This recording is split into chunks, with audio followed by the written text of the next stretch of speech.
자, 이 시간에 이제 제목은 디지털 공황장애라고 오늘은 제목을 정했어요. 디지털 공황장애. 이 공황장애라고 하는 것은, 이거는 이제, 전에는 이제 연예인병이라고 했는데, 지금은 이제 그 보편화가 돼버렸어요. 그래서 많은 사람들이, 자기도 알지 못하지만 뭔가 일시적으로 굉장히 감정적으로나 정신적으로, 심리적으로 압박감을 많이 받을 때, 이제 불안과 스트레스 이렇게 막 굉장히 그게 이제 계속 반복이 되면 이제 공황장애가 생긴다고 합니다. 그래서 어느 특정 장소에 이제 가지 못하거나 이렇게 좀 밀폐되고 답답한 지하철, 지하 이런 폐쇄된 공간 이런 걸 굉장히 힘들어해요. 자, 어제 여러분 다 아시는 것처럼 이제 그 카톡이 이제 이렇게 어떤 이유에서인지 어쨌든 멈춰버리고 나서 굉장히 많은 사람들이 일상생활이 굉장히 막 흔들려요. 그냥 흔들리는 것이 아니라 사실은 아마도 꽤 어떤 사업 거래와 관련이 된 사람들은 아마 손실도 많이 입었을 거예요. 많이 있고 이게 또 언제 어느 때 완전히 복구될지도 아직 미정이고 그래서 이제 어제 이제 그런 걸 보면서 이제 저도 뭘 좀 하려고 하는데 딱 꽂점 안 돼서 나는 또 내가 스마트폰이 잘못되다 몇 번이나 껐다 켰다 해보고 한 40분이면 되겠지 했는데 그냥 밤을 새더라고. 새벽에도 안 되고 아침에도 안 되고 지금도 안 돼. 아마 많은 사람들이 지금 이걸 겪으면서 굉장히 지금 아마 일단 불편하고, 그 다음에 이런 것들로 일을 처리해야 되는데, 일 처리가 안 되는 거, 일단. 굉장히 또 곤란한 일이 벌어질 테고, 또, 이로 인해서 자기 어떤 생활이라든가 어떤 일, 이런 것들이 막 엉망진창이 되고, 계획이 흐트러지고 하는 이게 결국은 어때요? 사람들로 하여금, 갑작스럽게 이런 일이 벌어지니까 대부분의 사람들은 우리가 알다시피 사람은 평상시에 리듬으로 살다가 어떤 이유에서 만약에 리듬이 깨지면 충격을 받습니다. 심리적 충격을 받고 정신적 충격을 받고 더 심하면 몸에도 충격이 와서 갑자기 마비가 되거나 또 그런 경우도 있어요. 근데 이번에 이제 우리가 알다시피 아날로그 사회하고 디지털 사회하고 어느 쪽이 더 좋으냐 하면은 누구나 다 디지털 사회가 좋다고 할 겁니다. 편리하고 또 여러 가지로 어떤 기술이나 정보의 혜택도 많고. 그런데 문제는 어떤 일이 터졌을 때 아날로그는 복구하기도 쉽고 회복하는 것도 어렵지 않지만 디지털은 굉장히 힘들고 어려워져 버려요. 그리고 여기에 익숙해버린 사람들은 아날로그로 갈 수가 없어요. 나는 딱 2000년도 초반에 처음 휴대폰을 썼어요. 처음. 그 이전에 시티폰인가 이상한 폰이 있잖아요. 난 그 시티폰 진짜 누가 만들었는지 지금 생각해도 역사상 최고의 바보상을 줘야 돼. 근데 그때도 그게 굉장히 신기하다고 나는 그때 그거는 쓰질 않았어요. 근데, 곧 있으면 이제, 얼마 안 있어 완전히 다 사장시켰잖아요. 난 2000년도 초반에 딱 휴대폰을 썼어요. 그러면 나 같은 경우는 30살까지는 휴대용 전화기를 써본 일이 없는 거예요. 쓸 일도 없었고. 그런데 아무 불편이 없었어요. 근데 이것을 손에 들고 나서부터 몇 년 뒤에 스마트폰이 나왔어요. 내가 한 번은 스마트폰을 안 쓰고 옛날 피처폰을 써봤는데 진짜 불편해서 다시 또 스마트폰으로 또 돌아왔어요. 불편해서. 그러면 우리가 이 기술의 진보라는 것은 여러분 우리가 알아야 될 것은 그 자크 엘룰도 그 얘기를 했지만은 이 기술이라고 하는 것은요 절대 무시할 수가 없어요. 우리가 우습게 여기면 안 돼. 왜? 기술은 인간의 삶을 너무나 많은 면에서 우리가 원하든 원치 않든 인간이 거기에 어떤 기술에 복종할 수밖에 없어요. 이게 문제가 되는 거예요.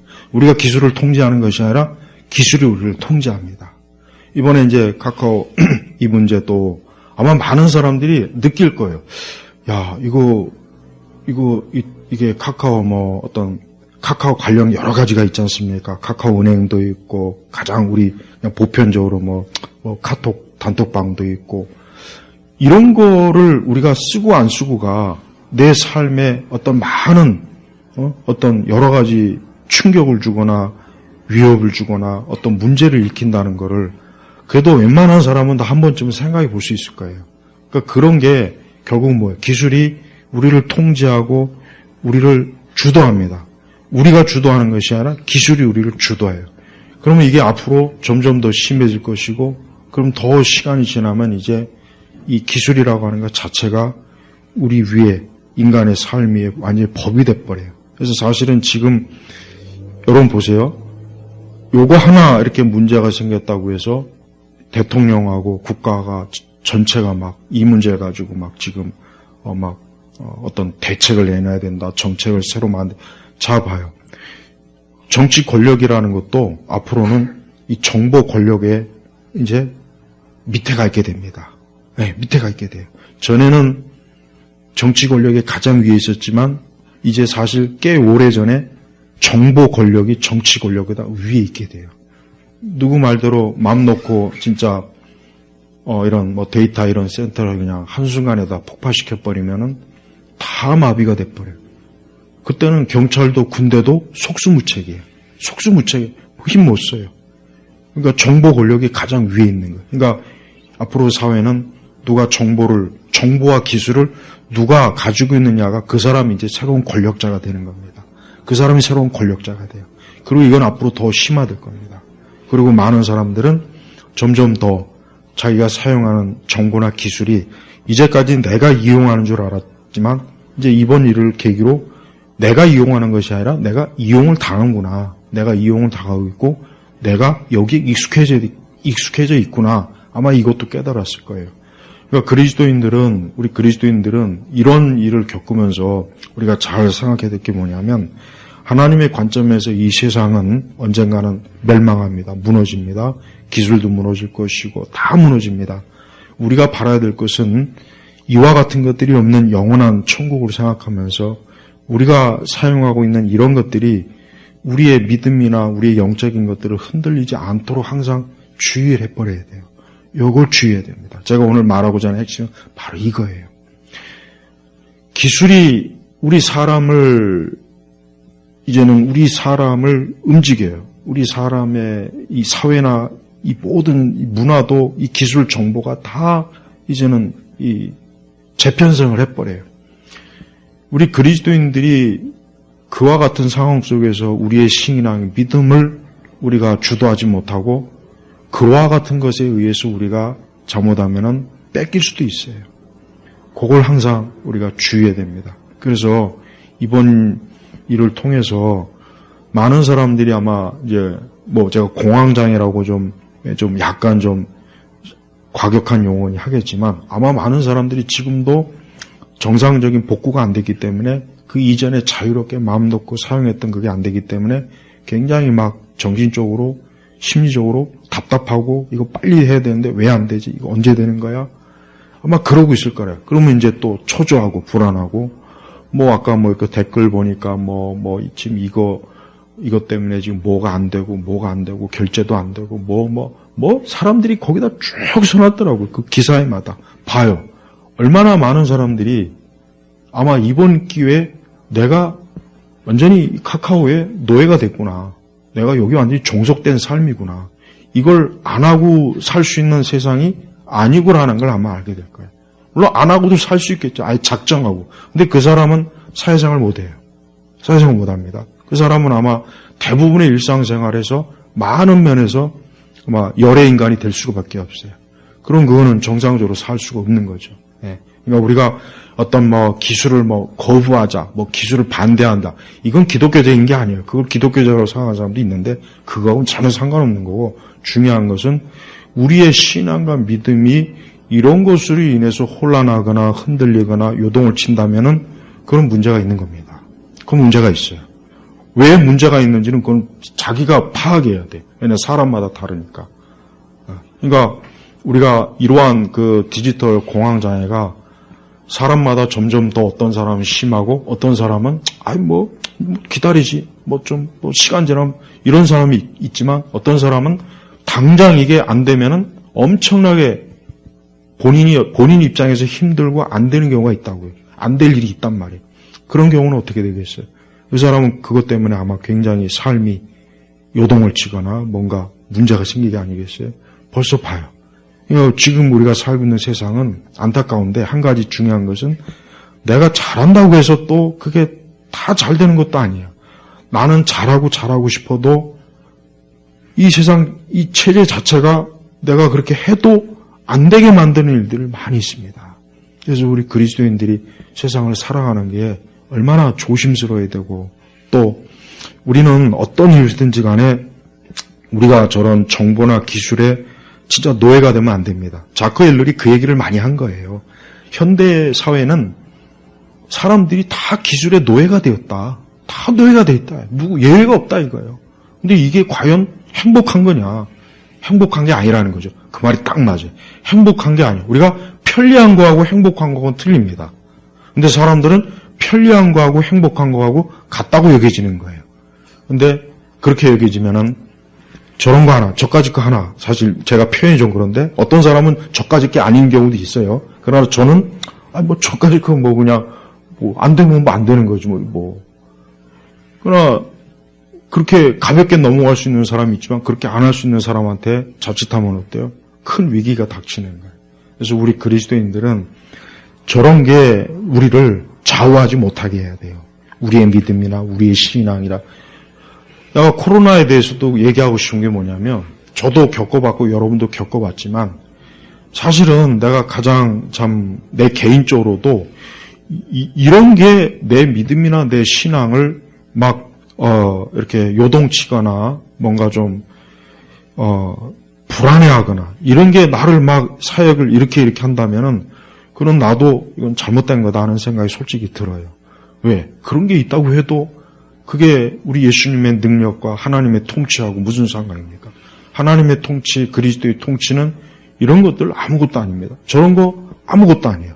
근데 우리가 이런 게 문제가 생긴다고 해서 진짜 이게 그런다면은 그건 우리의 신앙에 문제가 있는 거예요. 그래서 앞으로 여러분, 이 세상은 이런 거 하나가 이게 크면 클 수 있고 작으면 작을 수 있지만 이런 것들이 우리가 살고 있는 세상이 얼마나 우리 사람들이 얇은 그 두꺼운 얼음이 아니라 아주 얇은 살얼음판 위에 걷게 하는 거예요, 삶을. 그래서 그 살얼음이 어떤 이유로 탁 깨졌을 때 많은 사람들이 거기 그냥 푹 빠져버리는 거예요. 이것도 똑같습니다. 이것도 똑같아요. 지금 이것 때문에 아마 많은 사람들이 지금 문자는 일단 회복이 돼서 그나마 난데 영상, 자기가 그동안 자료, 또 어떤 사람은 이것 때문에 불륜이 들켰다는 도 그 사람들은 대참사에 지금 아주 대참사가 났어요. 아주 진짜 난리 그 사람들은. 그것 때문에 이제 가정이 깨지게 생겼어요, 이제. 봐요. 이게 아까 얘기했잖아요. 내가 잘한다고 해서 이 세상이 잘 되거나 사실 그런 건 아니에요. 물론 잘해야죠. 잘해야 되는데 문제는 우리 그리스도인들은 우리가 믿음을 가지고 있다는 것은 이러한 세상의 요동에 변화받지 않을 만큼의 믿음을 우리가 충분히 가지고 있어야 된다는 거예요. 이런 것들이 문제가 생기고 이런 것들이 있다고 해서 우리가 갑자기 믿음이 약해지거나 하나님이 살아계신가? 이거 어떻게 해야지? 불안한데 내 일상의 삶을 이러면은 우리가 믿음이 그만큼 하나님에 대한 영적인 믿음보단 저런 거에 의지했던 거예요, 삶을. 그러니까 그리스도인들은 어떤 경우라도, 어떤 세상이더라도 하나님 외에 다른 거를 의지하고 있으면 안 되는 게 이게 정상입니다. 그래야 설령 다른 것들이 무너졌을 때 그거로 인해서 우리가 충격을 받거나 어떤 삶에 요동을 친거나 갑자기 심지어 믿음까지도 흔들리거나 그러면 안 된다는 거죠. 이거는 우리 편에서는 아무것도 아니지만 그러나 교회를 다니는 사람일지라도 아니면 하나님 믿지 않는 사람들은 더하겠죠. 굉장히 충격이에요. 그러면 앞으로 이보다 더한 어떤 사건이 터졌을 때는 어떻게 할까요? 아마 대단히 많은 사람들이 한순간에 진짜 공황 상태에 빠지고 뭘 어떻게 해야지? 그래서 어제 신문에 보니까 이제는 스마트폰을 좀 잠깐 며칠 동안 이렇게 놓고서 이렇게 어쩌고 저쩌고 하라고 나오는데, 그렇게 해봐야 소용 아무도 없습니다. 그거 다시 지워지면 또 카톡 메시지, 문자 메시지 수십 개 툭툭툭툭 떨어지고, 그럼 또 복잡해지는 거예요. 그러니까 그런 어리석은 처방 갖고는 안 돼요.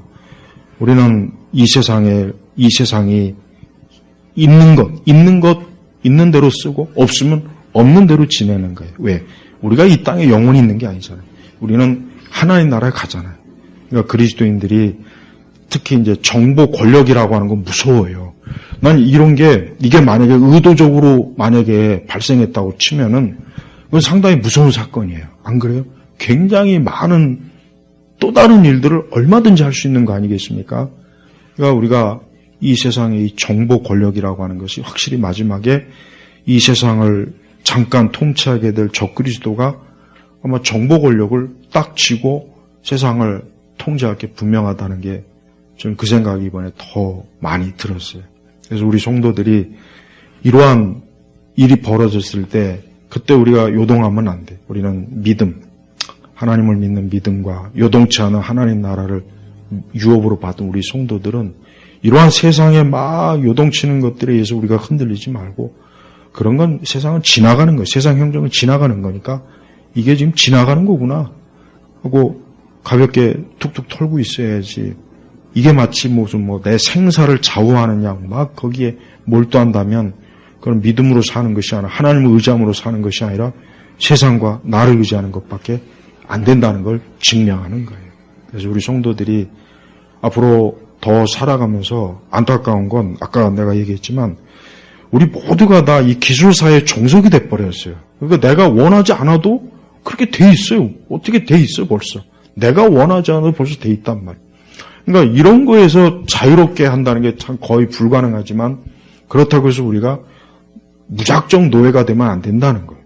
우리는 그리스도 외에 다른 어떤 것에도 노예가 안 되는 삶을, 그게 자유입니다. 그게 그리스도의 자유예요. 그게 진정한 자유라고요.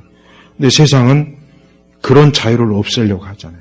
그래서 우리 믿는 성도들이 내가 그리스도 안에서 이 자유를 누리는 걸 가장 중요하게 여기면서 우리가 세상에 어떤 노예가 되지 않도록 우리의 마음이나 정신이나 이런 것들을 잘 믿음 안에서 안정되게 할 수 있는 항상 그런 마음의 준비나 기도의 준비, 영적인 준비를 항상 해놔야 됩니다. 그렇지 않으면 이것 말고 앞으로 다른 또 어떤 일이 있을 때 막 그냥 그 그리스도인들조차도 막 흔들린단 말이에요. 그러니까 그러지 않도록 정말 우리가 이럴 때 그래, 세상은 바로 이렇구나. 세상이 그렇게 똑똑하고 대단한 것 같지만 형편없어요. 형편없다고. 조금만 문제 생기면 이런다. 이게 바로 이거예요. 이게 하나님이 없는 세상의 궁극적인 문제가 이렇게 드러나는 거예요. 그래서 우리가 영원한 요동치 않은 하나님 나라를 물려받는 게 얼마나 좋습니까? 근데 이 세상은 벌써 봐요. 아무리 사람이 제한무리해도 영적으로 세상은 무너진 바벨탑이에요. 적그리스도가 와서 아무리 지가 해도 이미 세상은 무너진 바벨탑입니다. 그거를 자기가 아무리 재건하려고 해도 하나님이 허락을 하지 않습니다. 근데 인간이 기술과 정보로 지금 바벨탑을 쌓으려고 하는데 절대 하나님께서 허락하지 않을 거예요. 우리가 절대 기술과 정보의 노예가 되지 않도록 우리가 적어도 영적인 부분에 있어서는 저런 데 의존하지 말고 우리가 하나님이 우리에게 주신 이 아날로그적인 방식을 온전하게 추구하시길 바랍니다. 기도하겠습니다. 하나님 아버지, 우리가 살고 있는 세상은 우리가 아는 것 이상으로 엄청난 많은 조직과 체계와 기술과 정보가 수많은 사람들을 좌지우지하고 있습니다. 우리가 그러한 것에 노예가 되지 않도록 항상 우리를 지켜주시고, 그리스도의 마음은 항상 믿음 안에서 평정심을 가지고 이 세상이 어떠하든 항상 그 마음의 평안과 기쁨과 소망으로 주님의 나라를 향하도록 우리 교우들을 이끌어 주옵소서. 감사드리며 예수 그리스도의 이름으로 기도 올렸습니다. 아멘.